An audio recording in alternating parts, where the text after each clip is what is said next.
ทักทายสบายดีพี่น้องอันนี้ก็มาแปลงหีบแปลงของเผากระตูเนาะที่รถเขาย่างบ้านไม่จากบ้านเก่าไปหาบ้านใหม่แล้วเขาเฮ็ดฮีดเป็นผลสำเร็จของฮีดของประเพณีนับแต่สมัยเตกี้เนาะแต่อันน่ะแต่แต่ผู้ใหญ่ผู้แก่ผู้แหละแต่ว่าฮอดซุมื้อก็ยังเขายังนำใส่อยู่คือเก่าก็อย่าลืมไปเบิ่งไปชมทางสองข้าพเจ้ากดไลค์กดแชร์กดติดตามไปนำ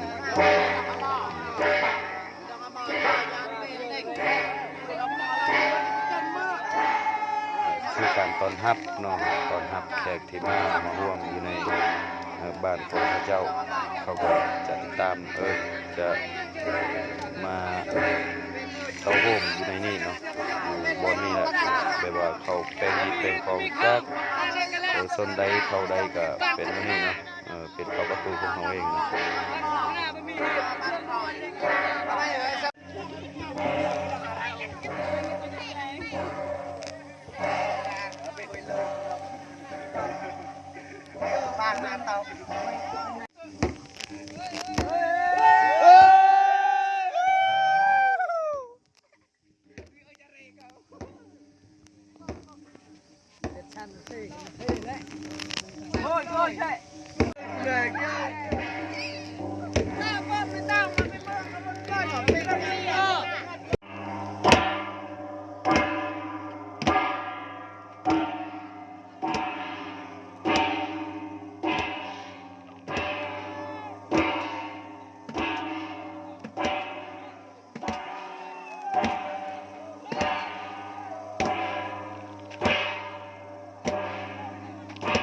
อันนี้มหอดนี่ก็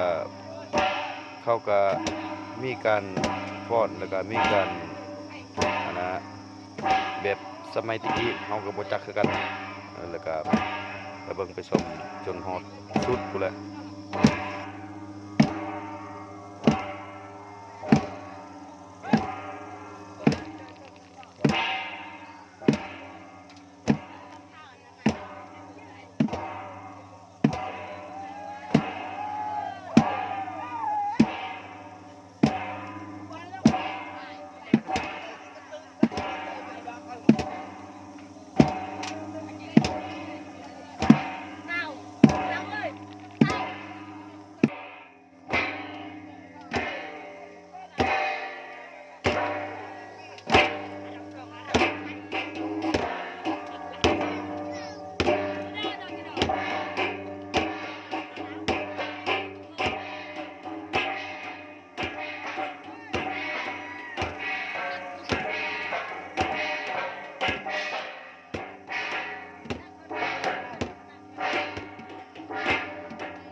นี่แหละบักคิดดู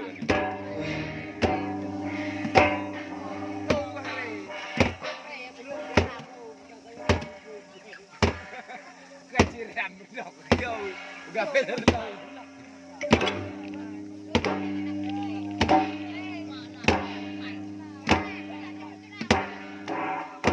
Tidak macam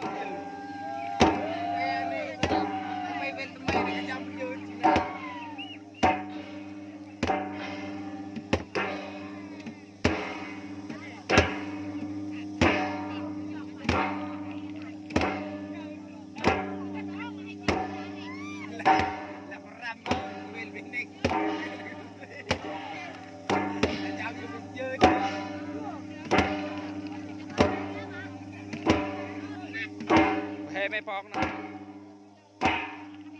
ให้แม่พอกไป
Nyeker lagi bab, nyeker lagi mau, itu nyedai ayah taruh, udah lagi ten.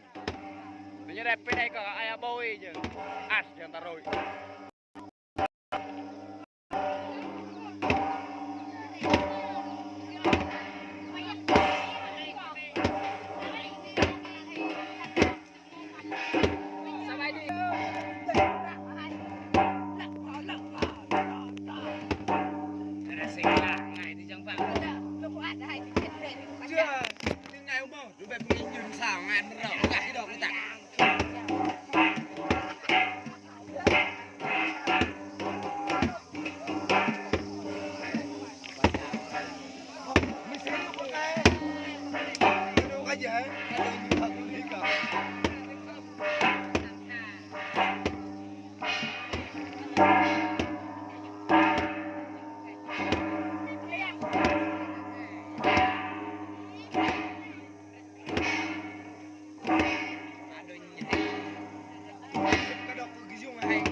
ค่ำคืนก็